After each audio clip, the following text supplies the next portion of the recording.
નમસ્કાર મિત્રો આપની સાથે હું છું પિનલગીરી ગોસ્વામી। આજની વિડીયોમાં વાત થશે આજે તારીખ 27 ડિસેમ્બરથી લઈને 10 જાન્યુઆરી સુધી ગુજરાતમાં કેવું રહેશે હવામાન। શું આવનારા દિવસોમાં આવી ઠંડી યથાવત રહેશે? શું આવનારા દિવસોમાં વરસાદ પડશે? શું છે ઉત્તર ભારતની પરિસ્થિતિ, મધ્ય ભારતની પરિસ્થિતિ કેવી છે અને દક્ષિણ ભારતમાં હજુ કેવું વાતાવરણ સર્જાઈ શકે છે, તમામ પ્રકારની માહિતી એક વિડીયોમાં આપી દઈશું। મિત્રો વાત કરીએ તો ગુજરાતમાં ઠંડીની આગાહીથી અત્યારે ગુજરાતના અનેક ભાગોમાં ન્યૂનતમ તાપમાન 10 ડિગ્રી કરતાં નીચે નોંધાયું છે, એટલે કે ગુજરાત હવે ઠંડુગાર બની ચૂક્યું છે। નલિયા સહિત ગુજરાતના અનેક વિસ્તારમાં ન્યૂનતમ તાપમાન 8 અથવા તો 9 ડિગ્રી કરતાં નીચે નોંધાઈ રહ્યું છે। મહત્વનું છે કે ઉત્તર ભારતના ઉત્તરી પટ્ટામાં back to back western disturbance સક્રિય થવાને કારણે ઉત્તર ભારત, રાજસ્થાન અને ગુજરાત સુધી બર્ફીલા પવનોની શીતલહેર આવી રહી છે, જેના ભાગરૂપે થઈને હજુ પણ ઠંડીનો માહોલ યથાવત રહેશે। બીજી તરફ મિત્રો ગુજરાતના વાતાવરણમાં પલટો આવી શકે છે અને આજે તારીખ 27 અને 28 ડિસેમ્બર ગુજરાતમાં ઉત્તર ગુજરાત હોય, મધ્ય ગુજરાત અને દક્ષિણ ગુજરાતના કોઈ વિસ્તારમાં છાંટાછૂટી થાય અથવા તો હળવા મધ્યમ વરસાદી ઝાપટા થઈ શકે છે અને નુકસાનીવાળો વરસાદ પણ કોઈ વિસ્તારમાં થઈ જાય, કારણ કે જો કોઈ વિસ્તારમાં લો ક્લાઉડ ફોર્મેશન અને ભેજનું પ્રમાણ વધારે સર્જાય તો આ વરસાદની પરિસ્થિતિ સર્જાઈ શકે છે। બીજી તરફ અત્યારે ખેડૂતોના જે પાક છે તેને પણ નુકસાન થઈ શકે છે અને અત્યારે જ્યારે લગ્ન ગાળાની સિઝન ચાલી રહી છે ત્યારે લગ્ન પ્રસંગ હોય કે અન્ય કોઈ શુભ પ્રસંગો હોય તો મિત્રો થોડા સાવચેત રહેજો, એલર્ટ રહેજો અને થોડી પૂર્વ તૈયારી રાખજો, કારણ કે વરસાદ એવી વસ્તુ છે કે તમને કહીને આવતો નથી, એટલે મિત્રો થોડી પૂર્વ તૈયારી રાખજો જેથી આપણો પ્રસંગ પણ ન બગડે।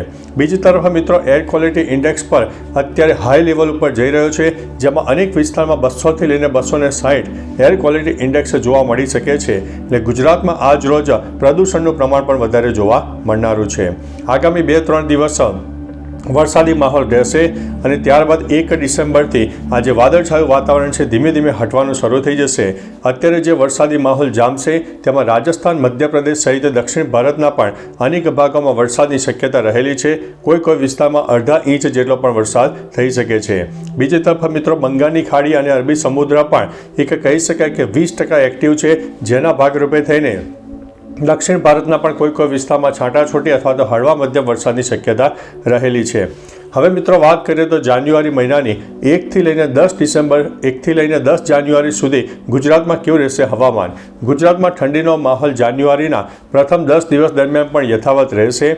એમાં ખાસ કરીને વરસાદની વાત કરીએ તો 7થી લઈને 11 જાન્યુઆરીનું જે સેશન છે તેમાં રાજસ્થાનના પશ્ચિમ તરફના વિસ્તારો હોય, ઉત્તર ગુજરાતના પૂર્વ તરફના વિસ્તારો હોય, મધ્ય ગુજરાતના પૂર્વ તરફના વિસ્તારોમાં વાદળછાયું વાતાવરણ રહી શકે તેવી શક્યતા છે, કારણ કે એક નવી સિસ્ટમ વરસાદની સક્રિય થઈ રહી છે જે 7થી લઈને 11 જાન્યુઆરી સુધીમાં સક્રિય થાય તેવી સંભાવના હાલ દેખાઈ રહી છે। મિત્રો અવારનવાર સિસ્ટમમાં ઘણા બધા ચેન્જીસ આવતા જશે, એટલે આપણે જેમ જેમ દિવસો નજીક આવશે તમને ચિત્ર વધારે સ્પષ્ટ થશે તો તમને તમામ પ્રકારની માહિતી આપી દઈશું। આ એક આંશિક અહેવાલ ગણીને ચાલવો અને આ આગાહી અત્યારે ફક્ત 5થી 10% ગણીને ચાલવી, કારણ કે સિસ્ટમમાં ઘણા બધા ફેરફાર થતા હોય છે, જેમાં પવનને આધારે, ભેજના પ્રમાણને આધારે, લો ક્લાઉડ ફોર્મેશનના આધારે આ આગાહીઓ થતી હોય છે, એટલે તેની અંદર પણ ચેન્જીસ આવશે, પરંતુ એક રાઉન્ડ ફિગર તમને આગાહી તમને જણાવી દીધી છે, એટલે થોડા સાવચેત રહેજો, એલર્ટ રહેજો।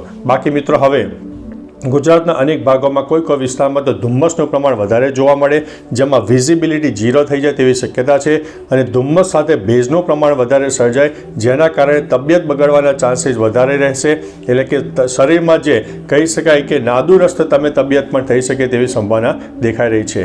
બાકી મિત્રો તમારા વિસ્તારમાં કેવું વાતાવરણ છે? ઠંડી હોય, ગરમી હોય, ધુમ્મસ હોય, ઝાકળ વર્ષા હોય, વરસાદ હોય, વાદળછાયું વાતાવરણ હોય, તમામ પ્રકારની માહિતી વિસ્તારો સાથે નીચે કમેન્ટમાં આપજો, જેથી અન્ય મિત્રો પણ જાણી શકે। તો ચાલો મિત્રો ફરીથી હવામાનની લેટેસ્ટ માહિતી લઈને મળતા રહીશું, ત્યાં સુધી અમને રજા આપશો। નમસ્તે।